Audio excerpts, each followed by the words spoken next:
আসসালামু আলাইকুম বন্ধুরা, আজকে ছোট্ট একটি আয়োজন চলছে। এটা হচ্ছে আমার মেয়ের রান্না বাড়া। তো আমার মেয়ে ছোটোকাল থেকে রান্না দেখতে খুব ভালোবাসতো। সে আমার মায়ের পাশে, মানে ওর নানুর পাশে, দাদুর পাশে, আমার পাশে বসে বসে রান্না দেখতে খুব পছন্দ করতো। এখন ইদানিং তাদের দুই বোনের, মানে আমার দুটা টুইন বেবি, তো হচ্ছে তাদের বয়স 11 বছর চলতেছে।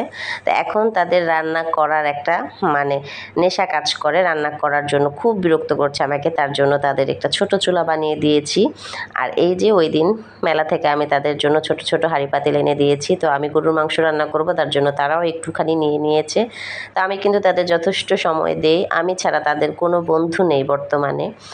তো আমার বাচ্চা যখন আমার সাথে খেলবে বা খেলতে পছন্দ করবে, তখন কিন্তু তাদের সময় দেওয়া উচিত। আপনারা দেখেই বুঝতে পারছেন তারা কিভাবে পেঁয়াজ মানে দিতে পারতেছে না, তারপরেও দেওয়ার চেষ্টা করতেছে। খেলায় খেলায় তারা শিখতেছে। প্রত্যেকটা মায়েরই উচিত যে বাচ্চাকে সময় দেওয়া। তো আমি কিন্তু পাশে রান্না করতেছিলাম, তাদের জন্য আমিও লাকড়ি চুলায় রান্না করার চিন্তা ভাবনা নিয়ে চলে গিয়েছিলাম ছাদে, যে তোমরাও রান্না করো, পাশে বসে আমিও রান্না করি। যেহেতু আগুনের কাজ, আমার মেয়েদের তো আর আমি একা দিতে পারি না। তো দেখেন তাদের মতো তারা টুকটাক করে করছে, মানে আমি আমার রান্নাটা যেভাবে করছি তারাও দেখে দেখে ঠিক সেভাবেই রান্না করার চেষ্টা করছে।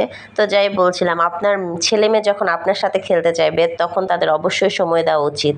আপনি আপনার ছেলে মেয়ের সবচাইতে বড় বন্ধু।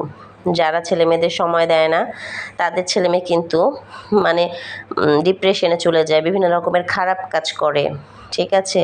তো যখন আপনারা বাচ্চাদের সময় দিবেন, দেখবেন বাচ্চারা আপনার কাছে কাছে থাকবে, বাচ্চারা খারাপ পথে যাবে না। তো আমার সাজেস্ট হচ্ছে সবাই প্রত্যেকেই প্রত্যেকের বাচ্চাকে সময় দিবেন প্লিজ। তো এই যে তারা কিন্তু সেদিন ভাত রান্না করে নাই, কোনো রকম এটা রান্না করে মুড়ি দিয়ে মেখে খেয়েছিল। আলহামদুলিল্লাহ, খারাপ হয়নি। আমার মেয়েদের রান্না খুব ভালো হয়েছে। তো আজকে আপনাদের সাথে রান্না না, একটা সাজেশন শেয়ার করলাম। যদি আমার সাজেশনটা আপনাদের ভালো লেগে থাকে, তাহলে ভিডিওতে অবশ্যই একটা লাইক দিবেন আর চ্যানেলটাকে সাবস্ক্রাইব করে দেবেন। এই যে মোটামুটি তাদের রান্না কমপ্লিট হয়ে গেছে। তো অবশ্যই নিজের সন্তানকে খেলার ছলে কাজ শেখানো উচিত। তো আমার মেয়েরা তো আলহামদুলিল্লাহ মোটামুটি খেলার ছলে ছলে কাজ শিখছে। আল্লাহ তাদের নেক হায়াত দান করুক। আপনারা অবশ্যই তাদের জন্য দোয়া করবেন। আর আপনারাও আপনাদের বাচ্চাদের খেলার ছলে এরকম ছোট ছোট কাজ শেখাতে পারেন। আল্লাহ হাফেজ।